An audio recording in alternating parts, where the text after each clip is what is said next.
We're going to review how to complete the self-review. Assume you have your course design and you'd like to review it before submitting it to your supervisor. Go to My QM, enter your email address, and state, yes, I have a password. If you do not have a password, you would select, no, I'm new here. You'd complete the form, and then you would have a password. Let's sign in to My QM.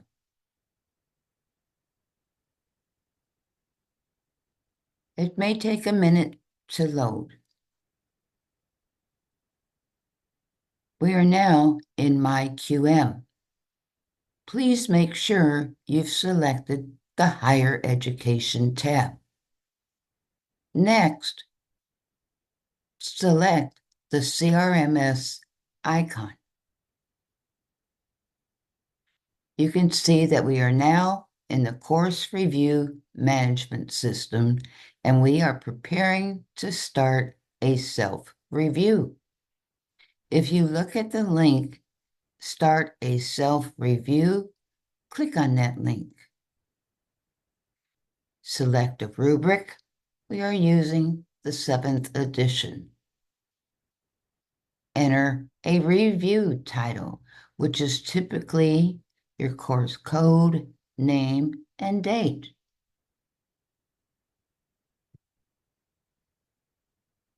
We've entered a review title. Next, click on the Save Self-Review button. You are now inside the self-review. Explore the environment. You see the title, Preview, Save Self-Review. Next, you see General Standard 1 through 8. You may work on any one of these at any time.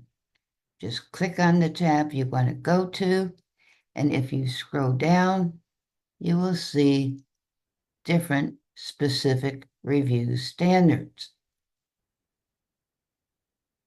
On General Standard 1, you will see 9 specific review standards.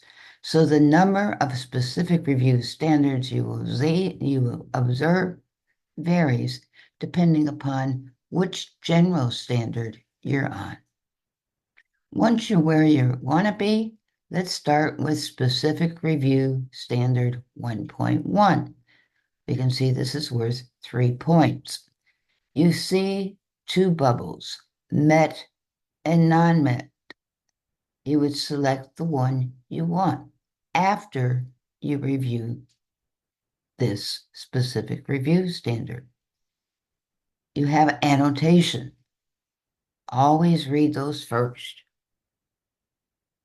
Your goal is to stay within the boundaries of the annotation. It also gives you some reviewer comments as to what you should be looking for when you're determining if the user has met specific review standard 1.1. There's 2 other sections. We have evidence and suggestions for improvement. Click on evidence, and here's the text box.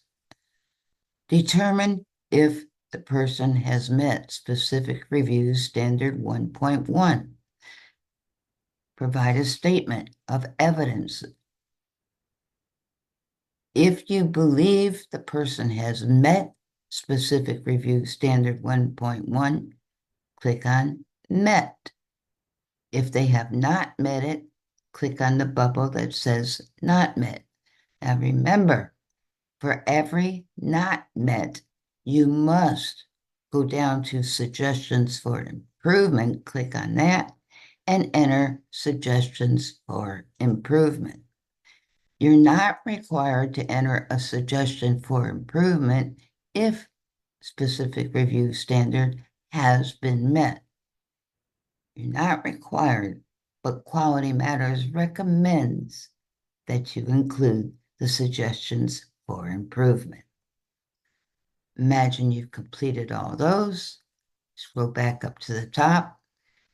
You can save your self-review, or you can click on Preview. Also, we have this little indicator. You see that we have 44 specific review standards we must review. If we click on the Preview button, you can scroll down and see. If you scroll all the way to the bottom, you're going to see total points awarded. Whoops. Total points rewarded. I'm trying to move this toolbar. Give me just a second. You can see total points awarded. At this time, there's 0 because we haven't scored any. And then you also have final result. Did not meet specific review standards. All that means is you would be encouraged to continue working until you see final result that you have met the standard. I hope this helps. I'm going to stop this video at this time.